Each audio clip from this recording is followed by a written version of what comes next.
విశ్వాసమే కదా, అవునా కదా? అంటే ప్రపంచంలో ఎన్నో ఆరాధనలు జరుగుతున్నాయి, ఎన్నో ప్రార్థనలు జరుగుతున్నాయి, ఎంతోమంది విశ్వాసులు ఉన్నారు కదా. మన దేవుడు అలా అనవలసిన అవసరం ఏమొచ్చింది ఆలోచించాలి కదా.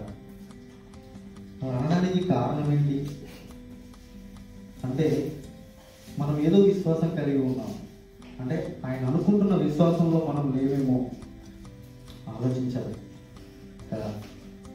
ఒక మాట ప్రభుల వారు చెప్తున్నారంటే దాన్ని అర్థం చేసుకునే విధానంలో క్రైస్తవ్యం ఈరోజు లేదు. ఎందుకు అని ఆలోచిస్తే లేఖనం కానీ దాని శక్తిని కానీ గ్రహించలేకపోవడం వల్ల. అంటే బైబిల్ అనేది మామూలుగా చదువుకుంటున్నది తప్ప దాని యొక్క పరిశోధన అనేది చేయడం లేదు కనుక దేవుడు అర్థం అవ్వట్లేదు అని మనకు తెలుస్తుంది. అదే మాటగా యేసుక్రీస్తు ఉన్న కాలంలో సద్దుకేయులు పరిసయ్యులు ఆ ఉన్న కాలంలో ఆయన తప్పుపట్టడానికి అనేక పర్యాయములు ఆయన తప్పుపట్టడానికి చూస్తూ ఉన్న కాలంలో ఒకనొక మాట తీసుకొచ్చారు. ఏంటంటే మోషే కాలంలో మన ధర్మశాస్త్ర ప్రకారము ఒక స్త్రీని 7 పెళ్లి చేసుకున్నారు. ఆ పెళ్లి చేసుకున్న తర్వాత మొదటి అతను చనిపోయాడు. చనిపోయిన తర్వాత ఇశ్రాయేలుల ధర్మం చొప్పున ఏం చేయాలి, అతనికన్నా చిన్నవాడు ఆ ధర్మాన్ని జరిగించాలి. ఎందుకంటే ఇశ్రాయేలుల సంతతి పెరగడానికి మోషే ద్వారా నియమించబడిన కట్టడ అని వాళ్ళు చెప్తున్నారు. అయితే యేసుక్రీస్తు ప్రభుల వారు ప్రతిసారి చెప్తున్న మాటలకు తప్పుపట్టడానికి ఈయన బోధలు కరెక్ట్ కాదు, అంటే ఈయన మాటలు కరెక్ట్ కాదు, ఈయన కరెక్ట్ అయిన వ్యక్తి కాదు, ఈయన మెస్సయ్య కాదని నిరూపించుకోవడానికి వాళ్ళు ఏం చేస్తున్నారంటే ఆయన తప్పుపట్టడానికి చూస్తూ ఉన్నారు. అదే మనం చూసుకున్నట్లయితే కొన్ని మాటలు చూసుకున్నాం. అప్పుడు మత్తయి సువార్త 22వ అధ్యాయం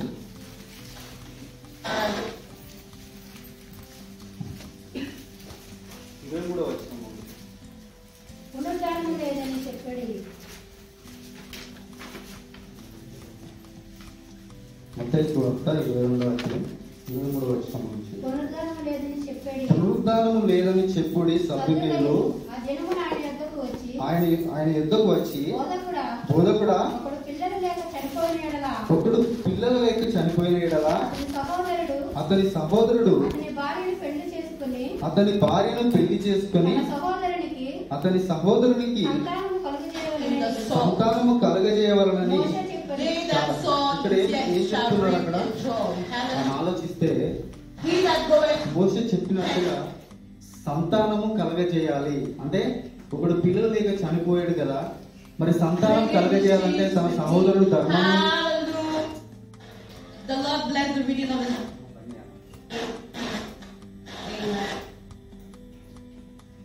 సంతానం లేక చనిపోయిన ఎడల ఆ యొక్క ధర్మాన్ని జరిగించాలని వారు చెప్తున్నారు. అది నిజమేనా? అది నిజమే చెప్పారా? ఆలోచించారు. చెప్పింది నిజమే కదా. మోషే చెప్పాడు కదా, ధర్మశాస్త్రంలో ఉంది చెప్పాడు, అది నిజమే.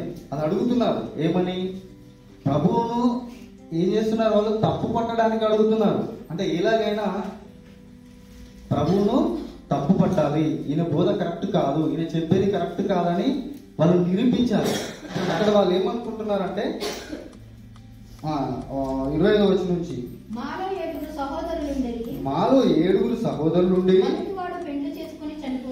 మొదటివాడు పెళ్లి చేసుకుని చనిపోయాను, అతనికి సంతానము లేనందున అతని సహోదరుడు అతని భార్యను తీసుకొని రెండవ వాడును మూడవ వాడును 7వ వాడి వరకును అందరూ అలాగనే జరిగించి చనిపోయేది. అందరి వెనుక ఆ స్త్రీ చనిపోయాను.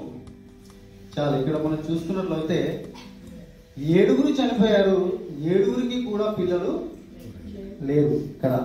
ఆ 7 తర్వాత ఆ స్త్రీ కూడా చనిపోయింది. ఆ స్త్రీ చనిపోయిన తర్వాత ఆ స్త్రీకి కూడా పిల్లలు అసలే కలగలేదు కదా. ఇది కరెక్టే చెప్పారు వాళ్ళు. ఆ కిందికి చూస్తే ఏమంటున్నారంటే పునరుత్థానమందు 7 ఏడుగురిలో అడిగారు, ఏంటి ప్రభువా, నువ్వు నిజమే చెప్తున్నావు, పునరుత్థానం ఉందని చెప్తున్నావు కదా, మరి ఒక వ్యక్తి ఒక భార్యను చేసుకుంటే అది మాకు తెలుసు, ఆ వ్యక్తి ఒకవేళ పునరుత్థానం అవుతే తనకే భార్యగా ఉంటుంది, భర్తగా ఉంటాడని మేము అనుకుంటున్నాం. కానీ ఆ అమ్మాయి 7గురిని చేసుకుంది కదా, ఆ 7గురిలో ఎవరికి భార్య? ఆ పునరుత్థానంలో ఎవరికి భార్య అవుతుంది అని చెప్పాడు, అడిగారండి. అదే మనమైతే ఏం చేస్తాం? మనల్ని ఒక ప్రశ్న అడిగారు అనుకోండి, ఆ ప్రశ్నకు మన సమాధానం ఏముంటుంది ఆలోచించాలి. మనం తడబడతామా? ఖచ్చితంగా తడబడతాం. ఎందుకు అంటే ఆమె 7గురిని చేసుకుంది కదా, ఎవరికి భార్య అని మనం ఏం చెప్పగలం? చెప్పలేం కదా. ఇప్పుడున్న లోకానుసారంగానే అవుతే 7గురు చనిపోయిన చివరికి ఎవరైతుందో ఆయనకు భార్య అని మనం చెప్పగలుగుతాం. ఎందుకంటే ఇప్పుడు ఆధార్ కార్డులు ఉన్నాయి కదండి, మనకు వస్తాయి కదా, చివరిలో ఎవరికి భార్యగా ఉంటది? చివరికి ఎవరైతే ఉందో అతనికి భార్యగా ఉంది కాబట్టి మనం అతని అని చెప్పేస్తాం కదా. అంటే యేసుక్రీస్తును ఎలాగైనా తప్పుపట్టాలని మనం అనుకున్నారు, కానీ అప్పటికి ఆధార్ కార్డు లేవు కదండి. ఉన్నాయా? లేవు. అంటే ఇక్కడ మనం చూసుకున్నట్లయితే యేసుక్రీస్తుని ఎలాగైనా తప్పు పట్టాలి అని చూస్తున్నారు. కానీ యేసుక్రీస్తుని అడిగిన ఆ ప్రశ్నకు మళ్ళీ వాళ్ళే సమాధానం చెప్తున్నారు. అంటే ఎవరి గురించి? ఒక్కరి గురించి చెప్తాడేమో, ముందతని గురించి చెప్తాడేమో, లేకపోతే చివరతని గురించి చెప్తాడేమో అని వాళ్ళే చెప్తున్నారు సమాధానం. ఏమని చూడండి కిందికి. ఆమె వీరందరికీ భార్యగా ఉండేను కదా. మళ్ళీ ఏం చెప్తున్నారు? ఒక ప్రశ్న అడిగారు, మళ్ళీ ఆయన సమాధానం చెప్పక మునిపే ఏమంటున్నారు? ఈమె అందరికి భార్యగా ఉంది, నువ్వు ఒక్కరికని చెప్తే మేము నమ్మము, మేము ఒప్పుకోమంటున్నారు అక్కడ. అంటే ఆయన ఒక్కరికని నువ్వు ఎవరికైతే చెప్తావు, మొదటి ఆయనకి చెప్తావా తెలియదు, చివరి అతనికి చెప్తావా తెలియదు, కానీ మేమైతే ఒప్పుకోము, అందరికి భార్యగానే ఉంది కదండి. చాలా ఎదిగించారు కదా ప్రభు. నిజమేనా? చాలా అంటే కష్టమైన ప్రశ్న అడిగారు, కానీ అందుకు ప్రభుల వారు ఏం చెప్తున్నాడు కిందికి చూడండి. అందుకు యేసు లేఖనములు గాని దేవుని శక్తిని గాని ఎరగకపోవడం వలననే చాలా మీరు పొరపడుచున్నారు అన్నాడు. వాళ్ళు ఏం తెలుసుకోలేదంట అసలు? ఎవరికో భార్య అని చెప్పొచ్చు కదా, 7గురికి భార్య అని చెప్పొచ్చు కదా, చెప్పొచ్చు. మరి అక్కడ ఏమంటున్నాడు మాట?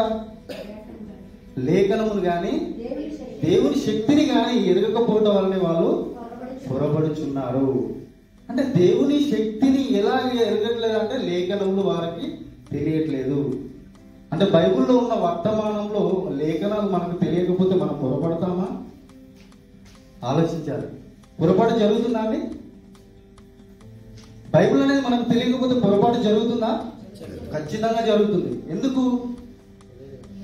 సత్యమేదో అసత్యమేదో మనకు తెలియదు కనుక, విశ్వాసం ఏదో అవిశ్వాసం ఏదో మనకు తెలియదు కనుక వాళ్ళు విశ్వాసంలో ఉన్నారని అనుకుంటున్నారు.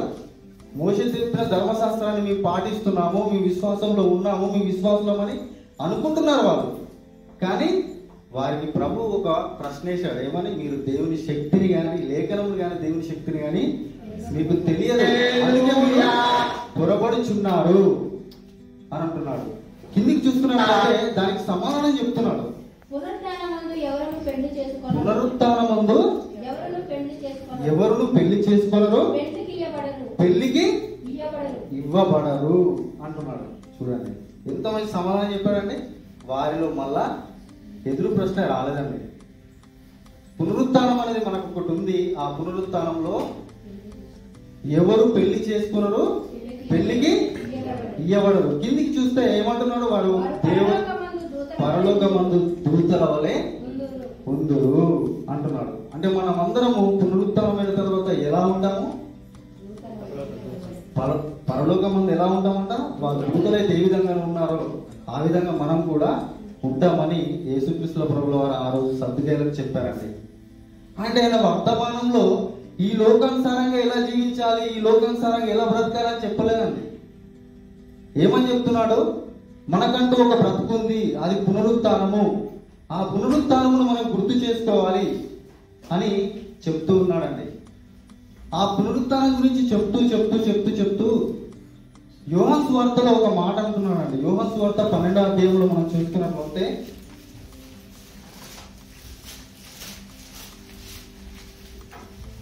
యోహాను సువార్త 12వ అధ్యాయం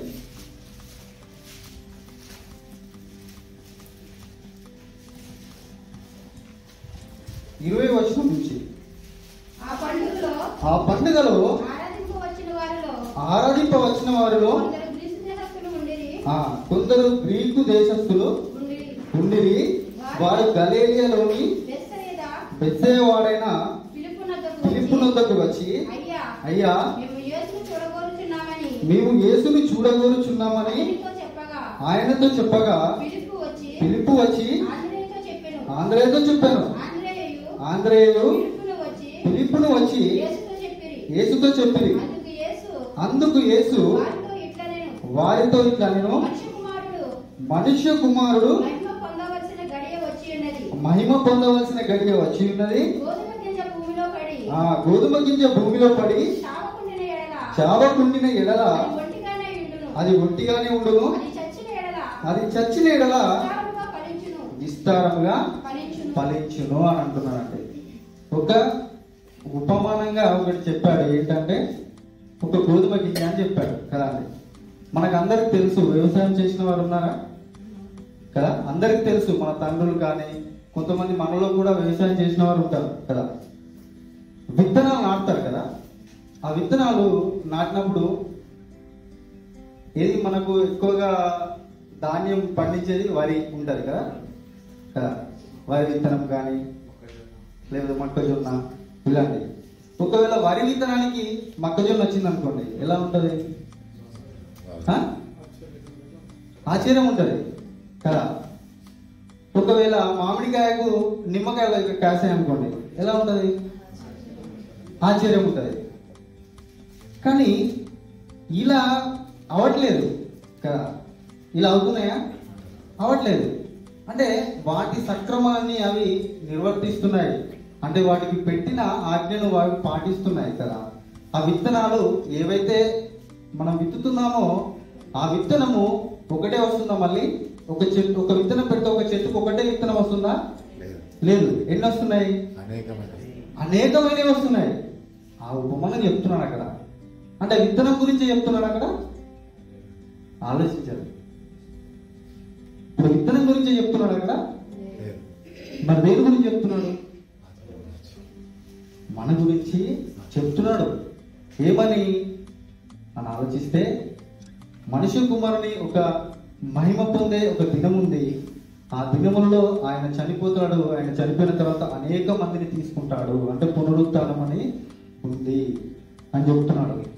ఆ యొక్క గింజ భూమిలో ఎలాగైతే పెడతామో, ఎలాగైతే వృక్షమై అనేక విత్తనాలు కాస్తుందో, మనము కూడా ఆ విధంగా ఫలించాలని ప్రభువు కోరుకుంటున్నాడు. మనం కూడా ఆ విధంగా ఉండాలని ప్రభువు కోరుకుంటున్నాడు. మీకు అందరికి తెలుసు లాజర్ గురించి కదా. ఆ యొక్క గ్రీకు దేశస్తులు ఎందుకు వచ్చారు అనుకుంటున్నారు? ఆలోచించారు. ఆయన చూడడానికి ఎందుకు వచ్చారు? లాజర్ను లేపినందుకు. లాజర్ను లేపినందుకు కదా. ఆయనను చూడాలి అసలు మేము. ఆయన లేపాడు కదా. 4 రోజులు అవుతుంది చనిపోయిన వ్యక్తి భూమిలో ఉండి. 4 రోజులు ఉన్న వ్యక్తిని ఎలా లేపిండు అసలు చూద్దాం ఆయన మహిమ ఏంటో అని. అంటే ఈ లోకానుసారంగా లేపినందుకు ఆయన వెతకడానికి వచ్చారు. ఆయన గురించి తెలుసుకోవడానికి వచ్చారు. కానీ మార్తకు ఎప్పుడో తెలుసు. మార్త తనతో ఉంది, తన బోధలు ఉంది, తన పట్ల విశ్వాసంగా ఉంది. ప్రభువా, నువ్వు ఇక్కడ ఉంటే నాకు సహోదరుడు చనిపోకుండా ఉండనేమో అని అనుకుంటుంది కదా. కానీ మార్తకు తెలిసిన విషయము ఈరోజు క్రైస్తవుల్లో మనకు తెలియదని మనం అనుకోవచ్చు. ఏ విధంగా అంటే, మార్త ఈ లోకానుసారంగా నా సహోదరుడు బ్రతుకుతే చాలని అనుకోలేదు. అర్థమైందండి? ఆమెలో ఉన్న ఆలోచన, ఆమెలో ఉన్న ఆ యొక్క విశ్వాసము వేరే. కానీ లోకానికి తెలిసింది ఆమెలో విశ్వాసము అది ఉందా లేదా, తెలుసో తెలియదో తెలియదా. అదొక మాట మనం చూసుకున్నట్లయితే 11వ అధ్యాయము 20వ వచనం నుంచి, యోహాను సువార్త 11వ మార్త అధ్యాయం. యేసు వచ్చుచున్నాడని విని మార్త యేసు వచ్చుచున్నాడని విని ఆయనను ఎదుర్కొన వెళ్ళాను. ఆయన ఎదుర్కొని వెళ్ళాను. గాని మరియా ఇంటిలో కూర్చుండి ఉండెను. ఇంటిలో కూర్చుండి ఉండెను. మార్త యేసుతో ప్రభువా నీవిక్కడ ఉండిన ఎడల నా సహోదరుడు చావకుండును. ఇప్పుడైనను చాలానే ఇక్కడ మనం చూసుకున్నట్లయితే పాపం ఆమెకు ఒక బాధ అనేది ఉంది కదా. మన ఇంటిలో ఏదైనా సమస్య వచ్చింది అనుకోండి, మనకు ఎవరు గుర్తొస్తారు? ఆలోచించాలి. ఎవరు గుర్తొస్తారు? మనతో సన్నిహితంగా ఉన్నవారు గుర్తొస్తారు. వాళ్ళని మనం గుర్తు చేసుకుంటాం. ఏమని? మీరుంటే ఏదో ఒక హెల్ప్ అవుతుండే, బాగుంటుండే అన్న ఒక ఆలోచన కలిగి ఉంటాం. అంటే లోకరీతిగా మనము ఆలోచించుకుంటాం. ఆ విధంగానే ఆలోచించిందంటారా మార్త? ఆలోచించాలి. ఆ విధంగానే ఆలోచించిందా? లేదండి, ఆ విధంగా ఆలోచించలేదు మార్త. కిందికి చూస్తే మనకు అర్థమవుతుంది ఆమె ఏ విధంగా ఆలోచించింది అన్నది.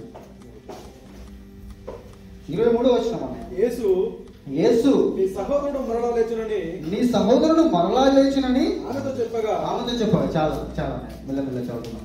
ఇక్కడ మనం చూసుకున్నట్లయితే యేసుక్రీస్తుల వారు హామీ ఇచ్చారు. ఏమని?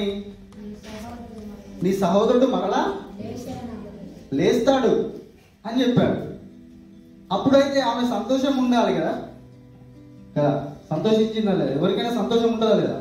మన కుటుంబంలో ఎవరైనా చనిపోయిన తర్వాత 4 రోజుల తర్వాత లేచి వచ్చిన తర్వాత మనకు సంతోషం ఉంటుందా? ఉండదా? ఉంటది. కానీ ఆమె కోరుకునేది ఏంటో తెలుసా? ఆమె కోరిక ఏంటో తెలుసా అండి? మనకైతే కోరుకుంది. ఏమని? మన ఇంట్లో వారు ఎవరు చనిపోయినా కూడా 4 దినములు వస్తే అప్పుడు వచ్చారు కదా అని అనుకుంటారు కదా, ఎవరైనా అనుకుంటారు. కానీ ఆమె ఆలోచన వేరే ఉన్నది. కిందికి చూస్తున్నట్లయితే మార్త ఆయనతో అంత్యదినమున పునరుత్థానమునందు ఏమంటుంది? ప్రభువా, నువ్వు ఇప్పుడు లేపినా లేపకున్నా నాకు సంతోషమే, కానీ ఎప్పుడంట? పునరుత్థానం అనేది ఒకటి ఉంది, అప్పుడు లేచునని నేను ఎరిగి ఉన్నాను అంటుంది. ఆమె విశ్వాసం చూడండి, ఆలోచించాలి. ఆమె లాంటి విశ్వాసం మనం కలిగి ఉన్నామా? అర్థం చేసుకోవాలి. ఆమెలో ఏముంది?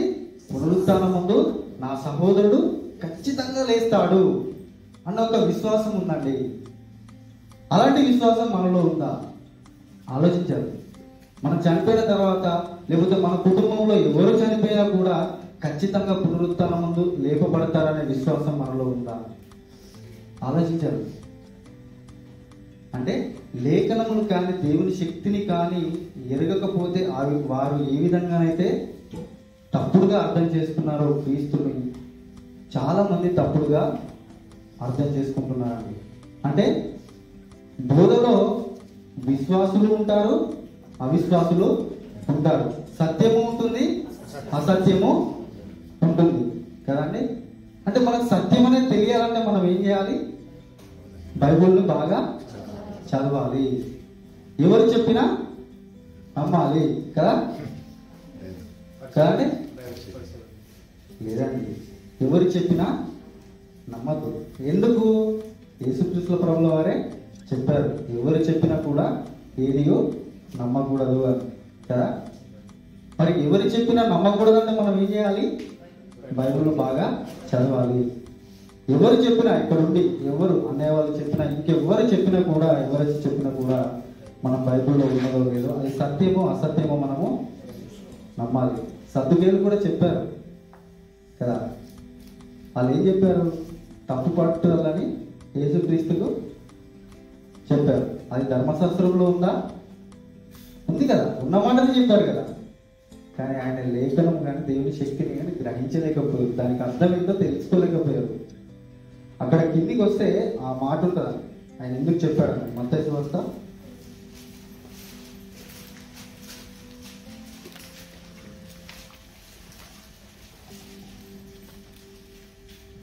31వ వచనం, 22వ అధ్యాయం 31వ వచనం. మృతుల పునరుత్థానమును గూర్చి దేవుడను, నేను అబ్రహాము దేవుడను, ఇస్సాకు దేవుడను, ఇస్సాకు దేవుడను, యాకోబు దేవుడనై ఉన్నానని యాకోబు దేవుడనై ఉన్నానని దేవుడు మీతో చెప్పిన మాట మీరు చదవలేదా? దేవుడు మీతో చెప్పిన మాట మీరు చదవలేదా? ఆయన ఆయన సజీవులకే దేవుడు కానీ మృతులకు దేవుడు కాడని మృతులకు దేవుడు దేవుడు కాడని వారితో చెప్పాను. కాడు. ప్రతిసారి నేను అబ్రహాము దేవుడను, ఇస్సాకు దేవుడను, యాకోబు దేవుడను అని చెప్తున్నాడు. దేని గురించి చెప్తున్నాడు? దేని గురించి చెప్తున్నాడంట? సజీవులైన పునరుత్థానము, మృతుల పునరుత్థానము గురించి వాళ్ళు తెలుసుకోవడానికి అబ్రహాం నుండే, అంటే మోషే కాలం నుండే చెప్తూ ఉన్నాడు కదా అండి. మోషే కాలం నుండే చెప్తూ ఉన్నాడు ఏమని? నేను అబ్రహాము దేవుడను, ఇస్సాకు దేవుడను, యాకోబు దేవుడను. వారిని ఎందుకు గుర్తు చేస్తున్నాడంటే మనకంటూ ఒక పునరుత్థానము ఉంది. అంటే మనం ఈ లోకంలో బ్రతకడానికి, శాశ్వతంగా ఉండడానికి కాదు అని చెప్తున్నారండి కదా. మనలో ఎంతమందికి తెలుసు మనకు పునరుత్థానం ఉందని? ఆలోచించాలి.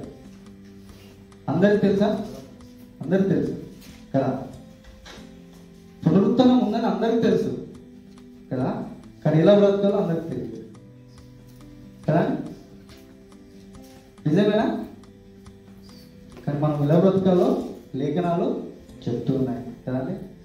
యేసుక్రీస్తును వెంబడించిన వారు మనందరికి తెలుసు. మొదటిగా ఎవరిని ఎన్నుకున్నాడు?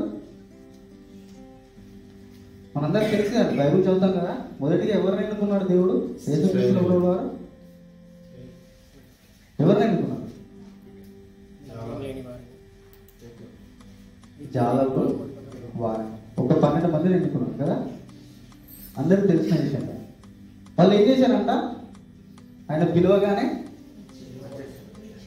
సమస్తం విడిచిపెట్టి వెంబడించారు కదా. వెంబడించిన తర్వాత వాళ్ళకి ఒక్కసారైనా డౌట్ రాలేదంటారా?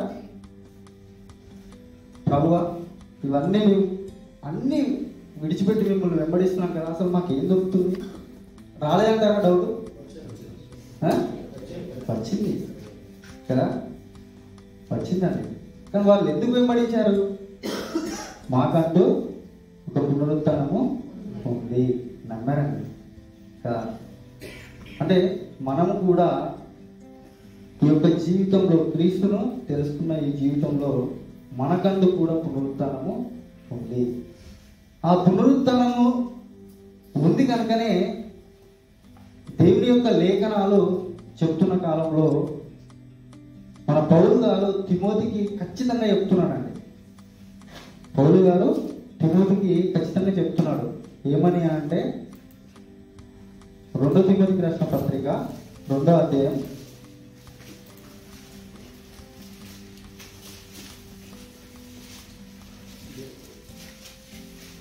2వ పత్రిక 2వ అధ్యాయం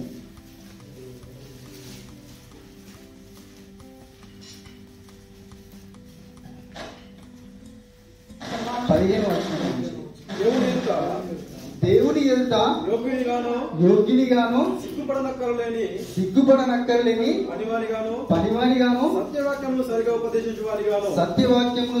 ఉపదేశించువానిగాను నిన్ను నీవే దేవునికి కనపరుచుకొనుటకు జాగ్రత్త పడము. నిన్ను నీవే దేవునికి కనపరుచుకొనుటకు జాగ్రత్త పడము. ఇది ఎందుకు చెప్తున్నాడండి తిమోతికి? ఆలోచించాలి. పౌలు గారు తిమోతికి ఎందుకు చెప్తున్నాడు ఇక్కడ? ఎందుకు తెలుసా? అక్కడ ఒక బోధ వచ్చేసింది. ఏంటి? పునరుత్థానము లేదని ఒక బోధ వచ్చేసింది. అంటే మనకు పునరుత్థానము లేదు అని. అంటే పునరుత్థానం లేదని ఎప్పుడైతే బోధ వచ్చేసిందో అనేక మంది విశ్వాసులను వాళ్ళు చెరుపుతూ ఉన్నారు.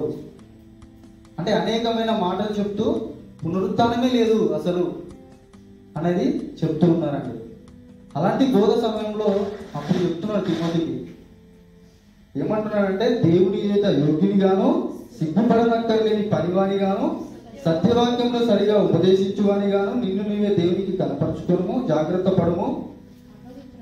అపవిత్రమైన వట్టి మాటలకు విముఖుడై ఉండకము. అట్టి మాటలాడు వారు మరి ఎక్కువగా భక్తిహీనులవుదురు. కొరుకుకుంటూ ప్రాకినట్టు వారి మాటలు ప్రాకును. వారిలో 2 పేరు చెప్తున్నాడండి. వారిలో హుమనేనును ఫిలేతులు ఉన్నారు.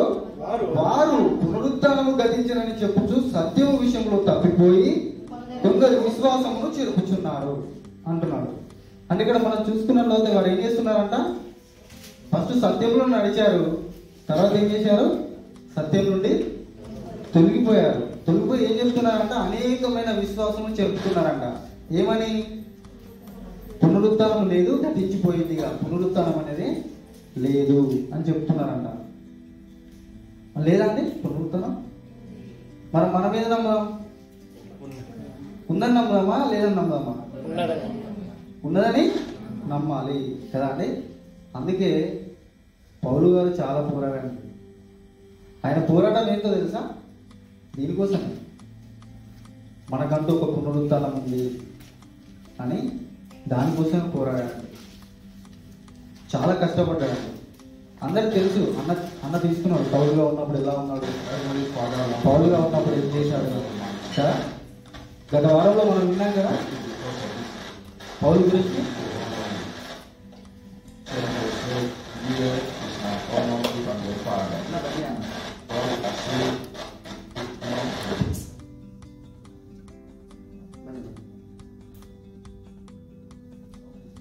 గత వారంలో మనం విన్నాం కదా. ఏ వాక్యం విన్నాము? అన్న చెప్పాడు. సౌలు గారి జీవితం గురించి విన్నాం కదా. ఆయన ఎలా ఉన్నాడు? మామూలుగా ధర్మశాస్త్రం పాటించేవారిగా ఉన్నాడా, లేక ఇంకా వేరే విధంగా ఉన్నాడా? ధర్మశాస్త్రం పాటిస్తూ కూడా ఆయన కొన్ని పనులు చేశాడు. ఏంటి అవి? అన్న చెప్పాడు కదా. ఏం చేశాడు? విశ్వాసం అంటే ఎక్కడైతే దేవుణ్ణి ఆరాధిస్తున్నారో అక్కడ వాళ్ళకి తెలుసుకొని ఒక లేఖం రాసుకున్నాడు ఆయన. ఒక అధికార లేఖం రాసుకుని ఎక్కడైతే సువార్త జరుగుతుందో అక్కడ తెలుసుకొని వాళ్ళని ఈడ్చుకుని వచ్చి కొట్టేవాడు. అంటే అలాంటి వ్యక్తి అది సత్యమని నమ్మి అలా చేస్తున్నప్పుడు అది సత్యం కాదని ఎప్పుడైతే తెలిసిందో ఆయన ఏం చేశాడు? మళ్ళీ తన ప్రాణం పెట్టడానికి కూడా వెనుకాడలేదు కదా. అంటే తన ప్రాణం కూడా పోయినా పర్వాలేదు, నేను దేవుని కోసం ఏదైనా చేయగలుగుతాను, ఇది సత్యము, మనకంటూ పునరుత్థానం ఉంది అన్నది చెప్తున్నాడు. అందుకే తిమోతి గారికి చెప్తూ ఏమంటున్నాడంటే, నీవు జాగ్రత్తగా ఉండాలి, బోధ విషయంలో జాగ్రత్తగా ఉండు అని చెప్తున్నాడు. అంటే మనం కూడా జాగ్రత్తగా ఉండాలా వద్దా? మన సంఘంలో మంచి వాక్యం చెప్తున్నారు, చాలా సత్యమైన వాక్యం చెప్తున్నారు కదా, మనం వింటున్నాం. అనేకమైన సంఘాల్లో ఇలాంటి వాక్యం దొరుకుతుందా అండి? దొరుకుతుందా? చాలా తక్కువ అండి. అంటే నాకు తెలిసైతే దొరకదు. ఎందుకంటే సత్యం చెప్పేవారు చాలా తక్కువ మంది ఉంటారు కదండి. అందుకే మనకు ఒకటి డౌట్ వస్తుంది. ఏంటంటే యేసుక్రీస్తుల ప్రభుల వారు ఒక మాట చెప్తాడు. ఏమని? ధనవంతుడు పరలోక రాజ్యంలో ప్రవేశించుట కంటే సూది బెజ్జంలో ఉంటే దూరుట సులభము అంటాడు. నిజమేనండి. అంటే సూది బెజ్జంలో ఉంటే దూరుతుందా? మరి అది ఎట్లా సులభం అవుతుంది కదా? ఎట్లా సులభం అవుతుంది? ఒకవేళ దేవుడు అదేనా సులభం అవుతుందేమో కానీ ధనవంతుడు పరలోక రాజ్యంలో చేరడు అని అంటారు. అప్పుడే వాళ్ళకి డౌట్ వస్తుంది. ఏమని? శిష్యులకు, ప్రభువా అలాగైతే ఎవడు రక్షణ పొందుతాడు కదా? ఆ మాటలు చెప్పారనుకోండి, సంఘాలకు వెళ్ళారనుకోండి, ఒకవేళ మీరు ధనం ఉంది, మీరు పరలోక రాజ్యం పోరండి, మీరు చర్చి మానేయండి అని చెప్పారనుకోండి, ఎగ్జాంపుల్ చెప్తున్నాను, వాళ్ళకి శిష్యులోకి వచ్చింది అప్పుడు డౌట్. ఏమని? ప్రభు అలాగైతే ఎవరు రక్షణ పొందుతారు కదా? అలాగే చెప్పిన వారు ఉన్నారనుకోండి సంఘంలో, అన్న గత చెప్పిన ఎవరు వస్తారన్నా మళ్ళీ నెక్స్ట్ వారం అంటారా? ఖచ్చితంగా అంటారు కదా. కానీ అది దేవుని మాట అండి, అది సత్యం, అది దేవుని మాట. అంటే అలా బ్రతకకూడదు అని చెప్తున్నాను దేవుడు. అంటే సత్యమైన మాటలు మనకు తెలుసు, కానీ ఏంటంటే దాన్ని గ్రహించలేకపోతున్నాం కదండి. అంటే దేవుని శక్తిని, లేఖనాలను మనం తెలుసుకోవాలి, గ్రహించాలి. దాని యొక్క శక్తిని మనం తెలుసుకుంటే మనము ఎలా జీవించాలో మనకు తెలుస్తుంది ప్రతి క్షణం దేవుని పనిలో ఉండాలని పోరాడాలి. ఎక్కడున్నా మనం దేవుని పని చేయాలి, దేవుని మర్చిపోకూడదు. ఎందుకంటే మనకు ఒక గొప్ప భాగ్యం ఉంది, గొప్ప భాగ్యం ఉంది, అది మహిమ కదా. దేవుడు మనకిచ్చాడు, ఒక పనిగా మనకిచ్చాడు. మనం ఎన్నుకున్నాం. ఎంతో మంది ఉన్నారు లోకంలో కదా, మనం నిజమైన దేవుని తెలుసుకున్నాం కదా. ఇక్కడి వరకు వచ్చాం, ఒక మెట్టు ఎక్కాం కదా, నిజమైన దేవుని తెలుసుకున్నాం. ఇంకొక మెట్టు ఎక్కుదాం, ఏంటి? వాక్యము చదువుకోవడం. ఇంకొక మెట్టు ఎక్కుదాం, విశ్వాసంగా జీవించడం. ఇంకొక మెట్టు ఎక్కుదాం, ఎవరైతే ఎక్కడైతే సువార్త లేదో అక్కడ సువార్త ప్రకటిస్తాం. ఇంకో మెట్టు ఎక్కుదాం, ఏది? అనేకులను సంఘానికి నడిపిద్దాం. ఇంకో మెట్టు ఎక్కుదాం, ఏం చేద్దాం? మన కుటుంబాలను విశ్వాసంలో కట్టుకుందాం కదా. మనందరము ఇప్పుడు అన్నదమ్ములుగా, అక్క చెల్లెలుగా కుటుంబంలో అందరం ఉన్నాం. కానీ చనిపోయిన తర్వాత ఎలా ఉంటామంట? మనం ఎలా ఉంటాం? దేవదూతల వలె ఉంటాము కదా. అందుకే మనం చూసినట్లయితే కొరింథీయులకు రాసిన పత్రిక, మొదటి పత్రిక 15వ అధ్యాయం 3వ వచనం. నా జీవన ఉపదేశము మొదట మీకు అప్పగించితిని. అదేమనగా లేఖనముల ప్రకారం క్రీస్తు మన పాపముల నిమిత్తము మృతి పొందెను, సమాధి చేయబడెను, లేఖనముల ప్రకారము 3వ దినమున లేపబడెను. ఇక్కడ చూసినట్లయితే ఆయన ఏం చేశాడంట? ఆయన జీవిస్తున్న కాలంలో అనేక పర్యాయములు నేను మరలా లేస్తాను అని చెప్పాడు కదా. శిష్యులందరికీ చెప్పాడు, అందరికీ చెప్పాడు. ఆ విధంగానే ఆయన ఏం చేశాడు? చనిపోయిన తర్వాత లేచాడు కదా. అది లేఖనముల ప్రకారము ఆయన మృతి పొందాడు, తిరిగి లేచాడు. ఆ విధంగానే వాళ్ళందరికీ కనబడ్డాడంట. అక్కడ చూసినట్లయితే ఆ కింది మాటలో మనం చూసుకున్నట్లయితే ఆయన కేఫాకును తర్వాత 12 కనబడను. ఎవరికి కనబడకపోతే ఎలా ఉంటది? నమ్మేవారు కాదు కదా, అందరికీ కనబడ్డాడు. ఆయన చనిపోతున్న స్థితిలో కూడా, అంటే చనిపోతాడు, శిలువ వేసి మరణించిన తర్వాత కూడా ప్రధాన యాజకులుగా ఉన్న పెద్దలు ఉంటారు కదండి, వాళ్ళు ఏం చేశారు తెలుసా? వాళ్ళు ఒక ఆలోచన పడ్డారు. ఏంటి తెలుసా? యేసుక్రీస్తు అంటే ఆయన జీవిస్తున్న కాలంలో ఆయన చనిపోయి 3వ దినంలో లేస్తానని అన్నాడు కదా. అప్పుడు లేచిన ఆయన ఏ విధంగా లేస్తాడో మనకు తెలియదు. ఆయన లేస్తాడో లేవో తెలియదు. కానీ ఆయన లేవకుండా ఉండడానికి ఆ బరువులు ఎక్కువగా పెట్టి ఆ శిష్యులు ఒకవేళ ఆయన ఎత్తుకొని పోయి లేచారేమో అంటారేమో అని వాళ్ళు ఏం చేశారంట? కావాలిగా ఉంచారంట. ఆయనను ఎవరైనా ఆపారండి? లేదు. లేఖనముల ప్రకారం యేసుక్రీస్తు లేవాలని ఉంది కాబట్టి ఖచ్చితంగా లేచాడు. అంటే దేవుడు యేసుక్రీస్తు చెప్పాడు కాబట్టి లేచాడు కదా. ఆయన నమ్ముకున్న మనల్ని కూడా లేపుతానని చెప్తున్నాడు. అంటే ఆయనలో విశ్వాసంగా ఉంటే లేపుతానని చెప్తున్నాడు. జీవము పునరుత్థానము నేనే అని ఆ మరియతో చెప్పాడు కదా, మార్తతో చెప్పాడు కదా అక్కడ కదా. అంటే లాజర్ను లేపడానికి గల కారణం నేను దేవుడు నా యందు సహాయపడుతున్నాడు, నేను దేవుని క్రియలు చేస్తున్నాను, నేనే క్రీస్తున్నాని నమ్మాలి అని తెలుసుకోవడానికి ఆయన లేపాడు. కానీ గ్రీకు దేశస్తులు నమ్ముకొని ఆయన చూడడానికి వచ్చారు. కానీ అక్కడ ఉన్న వాళ్ళు సర్దుకేలు మాత్రము ఆయనను తెలుసుకోలేరు. అంటే ఆలోచించాలి. అంటే వాళ్ళు లేఖనాలు పరిశోధించారంటే లేదు, పరిశోధించట్లేదు, లేఖనాలు తెలుసుకోవట్లేదు. అంటే మనం ఎలా ఉండాలి? లేఖనాలు తెలుసుకోకపోతే అంత పొరపాటు జరుగుతుందా అండి? ఒకవేళ లేఖనాలు మనకు తెలియకపోతే పొరపాటు జరుగుతుందా? జరుగుతుంది ఖచ్చితంగా. అంటే ఏది చెప్పినా మనము నమ్మేస్తాం, ఏది చెప్పినా మనము నమ్మేస్తాం అన్నట్టు కదా. అంటే అలా నమ్మకుండా ఉండడానికి మనం ఏం చేయాలి? వాక్యం ఎప్పుడు చదువుకుంటూ ఉండాలి. ఎవరు చెప్పినా గుడ్డిగా నమ్మకూడదు. వాళ్ళు బోధిస్తున్నారు కానీ వాళ్ళు ఏం చేస్తున్నారంట?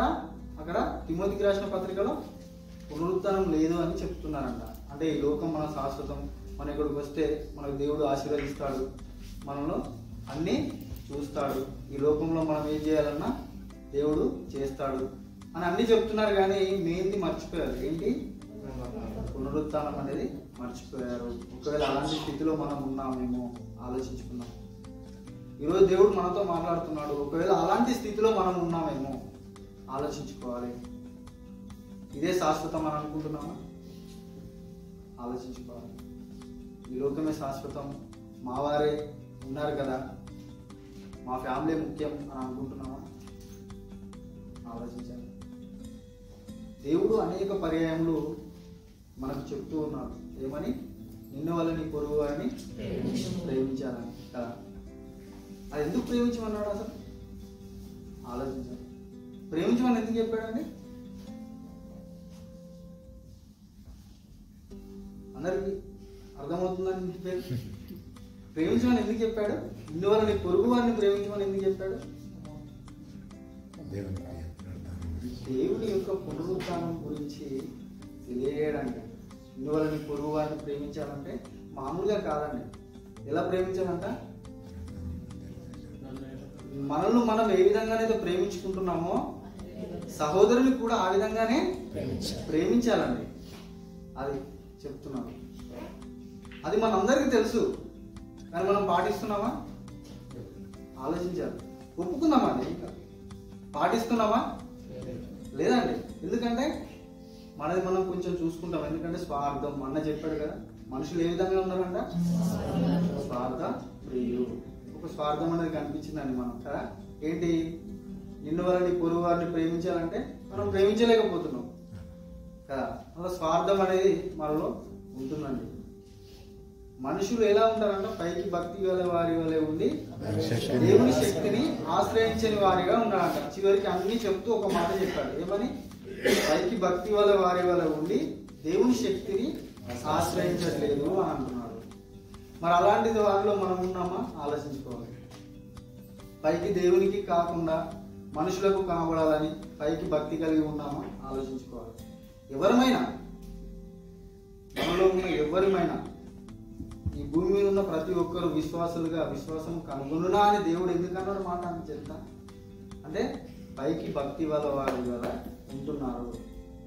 దేవుని యొక్క శక్తిని ఆశ్రయించలేకపోతున్నారు. దేవుని యొక్క శక్తి ఏంటండి? ఆయన శక్తి ఏంటి తెలుసా? ఆయన యొక్క మహిమ ఏంటి తెలుసా? ఆ మహిమ మనకి ఇస్తాను తెలుసా? అదే కొలెస్ట్రాల్ రాసిన పత్రికలో ఉంది. చివరిగా కొలెస్ట్రాల్ రాసిన పత్రిక 3వ అధ్యాయం మొదటి నుంచి. మీరు క్రీస్తుతో కూడా లేపబడిన వారైతే పైనున్న వాటిని వెతుకుడి, అక్కడ క్రీస్తు కుడిపార్శ్వమున కూర్చుని ఉన్నాడు. పైనున్న వాటి మీదనే గాని భూ సంబంధమైన వాటి మీద చాలు. భూ సంబంధమైన వాటి మీద మనసు పెట్టుకొనుడి అని అన్నాడా? పెట్టు కొనకుడి అన్నాడు. మరి ఎక్కడ పెట్టుకోవాలంట మనం? పైనున్న వాటి. పైన ఏమున్నాయా? ఆలోచించాలి. మన మహిమ దేహాలు ఉన్నాయండి కదా. మన యొక్క మహిమ, మన యొక్క జీవము క్రీస్తుతో కూడా దాచబడి ఉంది అక్కడ. ఆ యొక్క దానికోసం ప్రయాసపడాలి, దానికోసం బ్రతకాలి, దేవుని వాక్యమును పరిశోధించాలి, దేవుని మాటలు చెప్పాలి, కానీ దేవుని కోసము బ్రతకాలి. అందుకే అంటున్నాడు ఏమని? మీరు క్రీస్తుతో కూడా లేపబడిన వారైతే పైనున్న వాటిని వెతుకుడి అంటున్నాడు. అక్కడ క్రీస్తు దేవుడి కుడిపార్శ్వమున కూర్చుని ఉన్నాడు అంటున్నాడు కదా. 4వ వచనంలో మనం చూసుకున్నట్లయితే, 3వ వచనం నుంచి మనం చూసుకున్నట్లయితే, ఏలైనగా మీరు మృతి పొందితిరి, మీ జీవము క్రీస్తుతో కూడా దేవుని యందు దాచబడి ఉన్నది. ఆ జీవం కోసం మనం వెతకాలంట. పైన ఉన్నది క్రీస్తు దగ్గర కదండి. ఆ జీవం కోసం వెతకమని చెప్తూ ఉన్నాడండి. ఆ జీవం పునరుత్థానము, ఆ పునరుత్థానమే మనకు కావాలని అనేక మంది మనకు మరి ముందుగా జీవించి వారు క్రీస్తు కోసం బ్రతికి చనిపోయారు. ఆ విధంగానే మనం కూడా ఆ విధంగా బ్రతకాలని కోరుకుంటూ ఈ కొద్ది మాటలు చెప్తున్నాం. చిన్న ప్రార్థన. కృప కలిగిన తండ్రి, దయగలిగిన తండ్రి,